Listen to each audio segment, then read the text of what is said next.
Olá, meus irmãos, minhas irmãs, meus amigos que acompanham o canal Obed Ferreira, Estudos Bíblicos. Estamos aqui mais uma vez aproveitando a oportunidade que Deus nos concede de estarmos diante dos irmãos para refletirmos sobre mais uma porção da palavra de Deus, não é?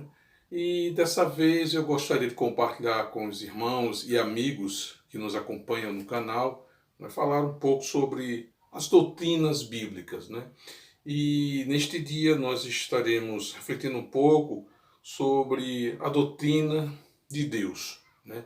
E aí entendemos Deus como um ser único, juntamente com o Deus Pai, o Deus Filho e o Deus Espírito Santo. Três pessoas unidas pela mesma essência, pela mesma natureza, mas que se revela, né, principalmente diante da humanidade, sobre as três pessoas, a pessoa de Deus Pai, o Deus Filho e o Deus Espírito Santo, né? E essa é uma das doutrinas por demais controversas, porque algumas pessoas têm dificuldade de conceber Deus sobre três pessoas, né? O Deus Pai, o Deus Filho e o Deus Espírito Santo. E estamos também estudando, né, quando eu digo parte, porque existem outras doutrinas bíblicas que certamente nós compartilharemos com vocês nos encontros, nos estudos posteriores, né? Então nós estamos compartilhando esse momento com vocês e é um assunto que é pouco discutido, né? Se fala muito dos milagres, das maravilhas, das bênçãos, do amor, né, da misericórdia de Deus. Muitas das suas características, né, estão sendo atentos pelos homens. Os homens estão buscando quase sempre essas vantagens, essas benesses que Deus, o Todo-Poderoso, ele pode oferecer. Mas se esquece de parar um pouco para refletir quem realmente é a pessoa de Deus, quem realmente é a pessoa de Jesus Cristo e principalmente quem é a pessoa do Espírito Santo de Deus, o que é que eles fazem, o que é que eles são, qual a relação dele com os homens, né? E neste dia nós compartilharemos justamente algumas dessas características, né? Algumas dessas características. Por exemplo, no Salmo 139, nós vamos ver ali nesse texto de Salmos, o salmista falando sobre 4 aspectos da natureza e da característica de Jesus. Em primeiro delas, seria o seu conhecimento de todas as coisas, que se encontra dos versículo 1 ao versículo 6, que vai falar justamente da onisciência do Deus Criador. Em segundo lugar, na presença de Deus em todas as partes, ou seja, da sua onipresença. Deus está em todos os lugares, dos versículos de 7 a 12. Também o poder de Deus, né, a onipotência de Deus, inclusive da criação e da manutenção de todo o universo, de todas as coisas, culminando com a criação do homem. E em quarto lugar, a sua suprema santidade. Essa é uma das características de Deus mais relevantes, é a sua santidade. Nós encontramos dos versículos 19 aos versículos 24. Então veja que nós já começamos aqui nessa parte introdutória, já falando de algumas características da essência de Deus, da moral de Deus, né? Do amor, da misericórdia, ou seja, da sua ética, ou seja, da relação que Deus tem com o homem. Deus, ao mesmo tempo, ele é transcendente, ele vai muito mais além daquilo que nós pensamos, nós sabemos, nós acreditamos. Deus é muito maior do que tudo isso, né? O homem na sua finitude não consegue apreender toda a essência de Deus, mas ele se revela ao homem de maneira lenta, de maneira progressiva, ao longo dos tempos, ao longo dos séculos. Então Deus tem se revelado ao homem de maneira geral e também tem se revelado ao homem de maneira específica. Então Deus é um Deus transcendente, mas ao mesmo tempo ele é um Deus imanente, ou seja, um Deus que se revela ao homem, né? O interessante é que no Evangelho de João, no capítulo 1, no verso 14, vai fazer justamente a apresentação do Deus Logo, né? O Deus Criador, o Deus que por intermédio da palavra criou todas as coisas. Ao passo que lá em João, ainda no João 14, que nós vamos ler, né? João, o apóstolo João, o evangelista João, ele vai apresentar Jesus Cristo, né, como carne, como ser encarnado. E naquele momento, para o grupo dos gnósticos, né, era um grupo existente naquela época, e cuja filosofia permanece até hoje permeando a nossa sociedade, de diversas formas se apresentam, né, através das mídias, através das campanhas publicitárias, dos eventos, dos livros, revistas, jornais, de todas as formas, o movimento gnóstico ele está aí presente. E esse movimento do gnosticismo consistia em que Deus ele é perfeito, de que todo o espírito é perfeito, mas que toda a carne é pecaminosa. Então, dentro desse princípio deles, dessa ideologia deles, Jesus Cristo não podia jamais ser Deus, porque se Jesus Cristo encarnou e a carne sendo totalmente má, Jesus Cristo não poderia ser entendido como um Deus. Mas João, ele vai justamente introduzir essa palavra Jesus como carne, porque Jesus Cristo nós entendemos, nós cremos que ele é 100% Deus, 100% espiritual, mas também ele é 100% homem, 100% carnal. Né? Então nós aprendemos, nós cremos nessa verdade, né? E mais uma verdade que fala a respeito de Deus. Então, continuando, não é, nessa perspectiva do Evangelho de João, a gente vai ver que João, no capítulo 14, e os versículos 15 e 16, que chamam justamente os textos básicos para a nossa reflexão, né, desse dia. Então, nos versículos 15 e nos versículos 16 de João 14, nós vamos perceber que o Espírito Santo é o Deus Consolador, porque naquela ocasião Jesus Cristo estava se preparando, né, para partir para a sua morte e já estava preparando os seus discípulos. Ele diz: não, eu irei, né, para o Pai, mas enviarei o outro Consolador. Então aqui o Espírito Santo que veio depois de Jesus Cristo como cumprimento da promessa de Jesus Cristo, que ele não nos deixaria órfãos, né, desamparados, então ele vinha o Consolador. Então o Consolador, realmente aqui em João 14, 15 e 16, ele significa a presença do Deus Consolador. Também a gente percebe aqui já a presença do Espírito Santo na Trindade como sendo a sua terceira pessoa. Vemos Deus na criação, vemos Jesus Cristo enviado por Deus para salvar o homem, e aqui Jesus Cristo cumprindo o seu ministério terrenal, ele agora vai introduzir na humanidade a presença do Espírito Santo. Em terceiro lugar, né, o batismo de Jesus de Nazaré, a presença do Espírito Santo ali no batismo, em Mateus capítulo 3, versículos 16 e 17. E ali nós percebemos a presença dos três, né? No momento do batismo em que João estava batizando Jesus Cristo, nós vemos ali, ao mesmo tempo, simultaneamente, a presença de Jesus Cristo, o Deus Filho, a presença do Espírito Santo em forma de Deus, né, em forma de Deus de pomba, e a presença do próprio Deus quando diz: este é o meu Filho amado em quem me comprazo.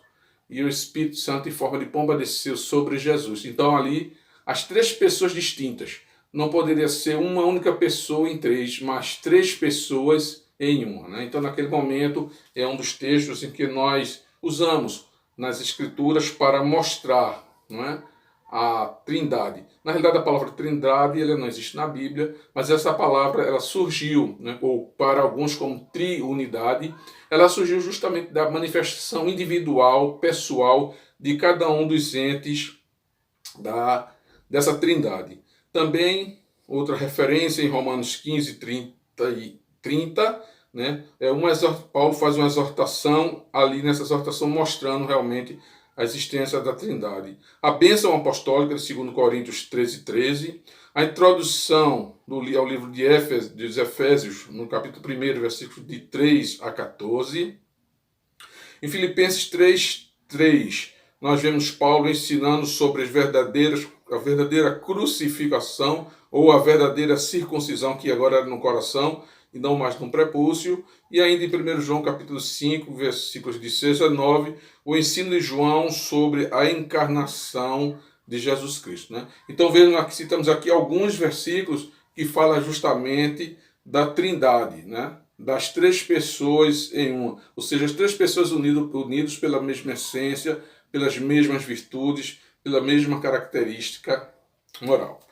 Mas se pararmos para pensar, né, e entender essa triunidade ou essa trindade, observando individualmente cada elemento que a constitui, vemos aqui que o Deus Pai, o Deus é um Deus vivo e verdadeiro, que é o Espírito pessoal, eterno, infinito e imutável, o onipotente, onisciente e onipresente. Ele é perfeito em santidade, e sua justiça está firmada em verdade e em amor. Deuteronômio, capítulo 6, versículo 4. Em 1 Timóteo, capítulo 1, versículo 17, Deus é infinito em santidade e em todas as demais perfeições. Em Isaías, capítulo 6, versículo de 1 a 8. Êxodo 15, 11 também vai nos mostrar a existência dessa trindade, dessa triunidade, como alguns preferem. Mas sem a divisão em essência de cada um deles. 2 Coríntios, capítulo 13, versículo 13, e a gente vai ver cada um obedecendo a sua personalidade pessoal, né? E partimos agora para uma reflexão sobre o Deus Pai, Deus no sentido de sua paternidade.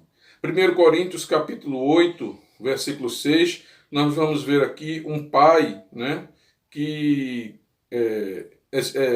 existe, né, para que nós, por meio dele, né, viemos a adorá-lo, a exaltá-lo, a enaltecer, ou seja, fomos criados como filho para a honra e glória do Pai. Em Êxodo capítulo 4, versículos 22 e 23, Deus vai ser apresentado por Moisés a Faraó como sendo o pai de toda aquela nação do povo escolhido de Deus. No Salmo 103, versículo 13 e 14, está lá escrito: Pai que se compadece do filho, né? Pai, Deus como um pai que se compadece do filho. Em João, capítulo 1, versículo 12, em Cristo, né, fomos feitos filhos de Deus, a saber, aqueles que creem em Deus. Em Hebreus, capítulo 12, versículos de 6 a 11, juntamente com Apocalipse 3,19, nós vamos ver que Deus, como um pai, ele repreende e castiga. E nos chama, né, nos convida a sermos zelosos com as coisas dele, através do qual nós tratamos. Em Mateus 16, Pedro vai dar a célebre frase, né, a respeito de Jesus Cristo, né? Tu és o Cristo, o Filho do Deus vivo. Né? Deus enviou o Jesus, né, no tempo oportuno, na plenitude do tempo. Gálatas 4, de 4 a 5. Ou seja, Jesus Cristo que havia sido prometido por Deus desde lá da origem, desde lá em Gênesis capítulo 3, versículo 15, quando Deus a palavra vai dizer, né? E nascerão de mulher que pisará, esmagará a cabeça da serpente. Ali Deus já estava, né, iniciando sua promessa de enviar Jesus Cristo. Então Jesus Cristo, nascido de mulher, ele veio para salvar, para libertar o homem. Em Hebreus capítulo 5, versículos de 7 a 10, como filho obediente, ele deu a sua vida, ele obedeceu ao Pai até a sua morte. Veja que nós estamos brevemente aqui falando rapidamente, mas o que nós gostaríamos o nosso objetivo aqui é mostrar os textos bíblicos que fazem alusão à trindade ou à triunidade da doutrina de Deus. Jesus Cristo também ele é o único mediador entre Deus e os homens e o único e suficiente Salvador. João 14, 6. Ele habita no coração de cada crente e habita na igreja. Mateus 28, 20, né, quando ele diz: E estarei convosco todos os dias até a consumação do século. Ele virá visivelmente a este mundo em grande poder e glória para julgar os homens e consumar a sua obra redentora. Né? E esse é uma passagem escatológica, é uma passagem que nós usamos, né, para estudarmos sobre a escatologia dos últimos tempos, das últimas coisas. Também vemos Deus como Espírito Santo. Em Gênesis capítulo 1, versículo 2, o Espírito da Verdade, lá na obra da criação. Em João 16, 13, né, ele inspirou os homens a escreverem as Sagradas Escrituras. Segundo Pedro 1, 21. O Espírito Santo é Deus que nos ensina. Lucas capítulo 12, versículo 12. Né? Ele promove a unidade da igreja. 1 Coríntios 12, de 12 a 15. O Espírito Santo é que faz a ligadura. Né? Considerei Paulo, ele compara a igreja com o corpo humano, né? Que tem os seus membros. E no caso da igreja, é o Espírito Santo que faz a ligadura entre cada um dos membros. É o Espírito Santo de Deus que convence o mundo do pecado, da justiça e do juízo. João 16, de 8 a 11. Ele opera a regeneração do pecador perdido. Romanos 8, de 9 a 11. Ele sela o crente para a redenção final. Efésios 4, 30. Ele habilita o crente. Ele habita no crente. Efésios 4, 30. Habita no crente, como a gente sempre, 1 Coríntios 6, 19 a 20. Ele guia o homem e o pecador a toda a verdade. João 16, 13. Capacita-o para obedecer à vontade de Deus. Efésios 5, 16.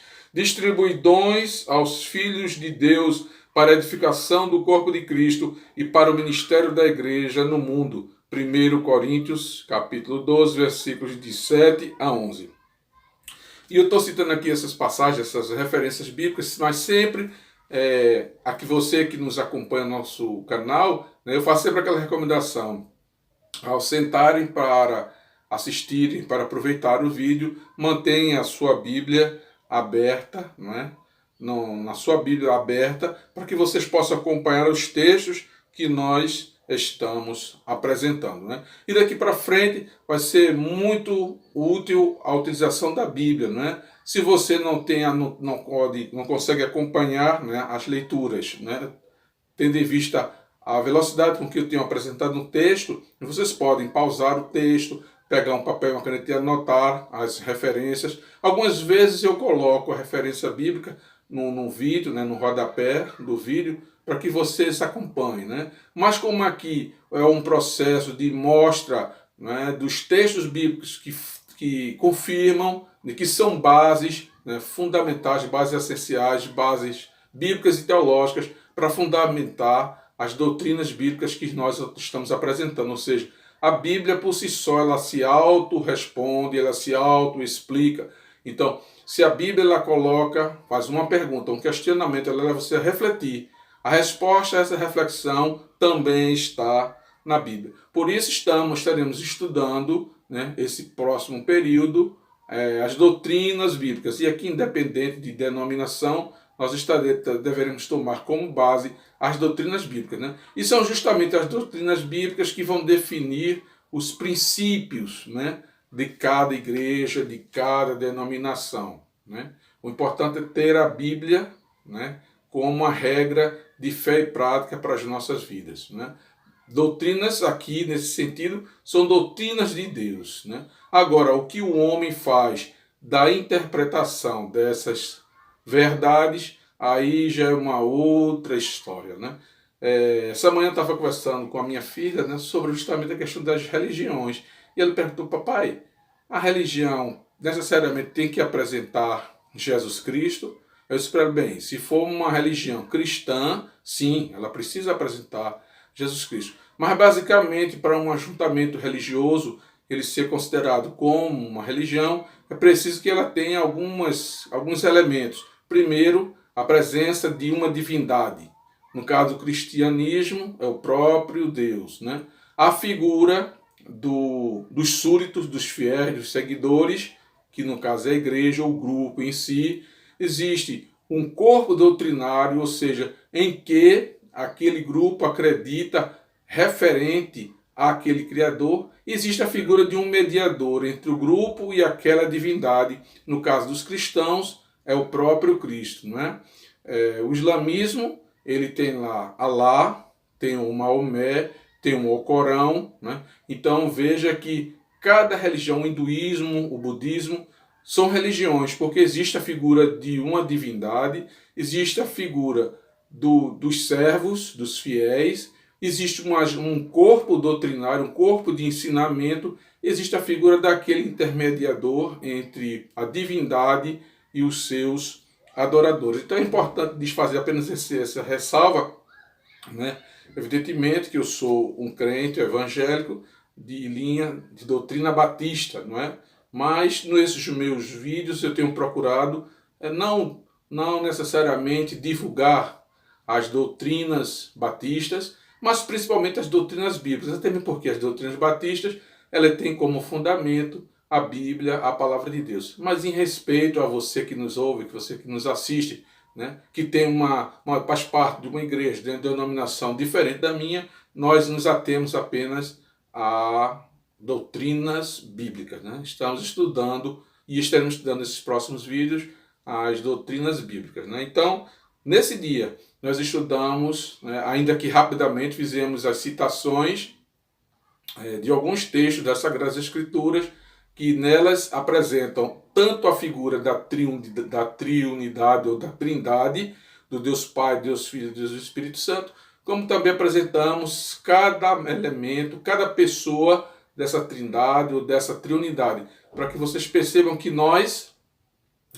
que fazemos parte de uma igreja evangélica, compartilhamos com os irmãos da nossa denominação, né, essas verdades bíblicas. E quando nós nos reunimos nos cultos, prestamos um culto a Deus, né, conhecendo, tendo consciência e ciência de a quem nós realmente estamos servindo, a quem nós realmente estamos adorando, né, fazendo isso sempre com entendimento, fazendo isso com compreensão, com responsabilidade, né, com reverência, porque sabemos que adoramos e servimos a um Deus todo-poderoso, um Deus que olha do céu e da terra, que sonda os nossos corações, né? Nós temos consciência dos nossos pecados, mas também temos consciência do amor, da misericórdia de Deus que nos resgatou. Mas esse mesmo Deus que nos resgatou por amor, Ele também coloca dentro de nós as responsabilidades, né, os ensinamentos, para que assim nós possamos agradá-los, para que assim nós possamos ter